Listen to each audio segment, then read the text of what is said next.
नमोस्तु महाराज साहब, नमोस्तु। महाराज साहब, मेरा ऐसा क्वेश्चन था। नाम बोलो अपना। महाराज साहब, मैं चाहत जैन, इंदौर से।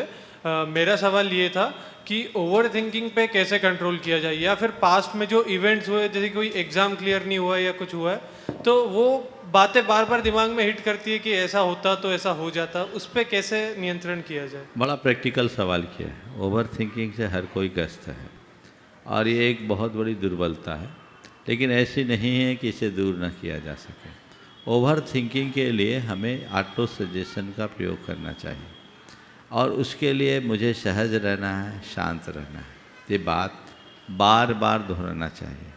मुझे सहज रहना है, मुझे शांत रहना है, मुझे सहज रहना है, मुझे शांत रहना है।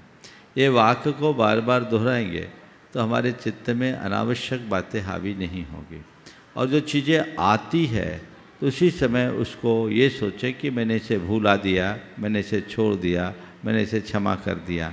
ये बात अगर मन में आ जाए तो अतीत की स्मृतियाँ हम पर हावी नहीं होती। मुझे वर्तमान में जीना है, मुझे अपने प्रयोजन से प्रयोजन रखना है। ये बातें यदि हमारे मन में बार बार दोहराने में आ जाए तो हमारा चित्त इधर उधर नहीं भागेगा जब भी कभी हो। और उसका सबसे पहला उपाय, इस तरह के विचार मन में आने लगे और मन को परेशान करने लगे तो एक काम को, दो उपाय में कोई एक उपाय करो।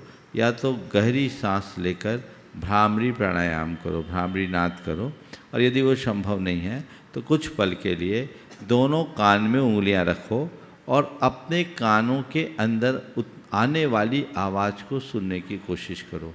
बंद करो आंखें और पूरे शरीर की क्रियाएं, कानों में उंगलियां डालो और कुछ पल बस अंदर की जो सनसनाहट है उसको महसूस करो। न कुछ विचार, न कोई चिंता, न कुछ चेष्टा, बस सहज। प्रयोग करके आप सब लोग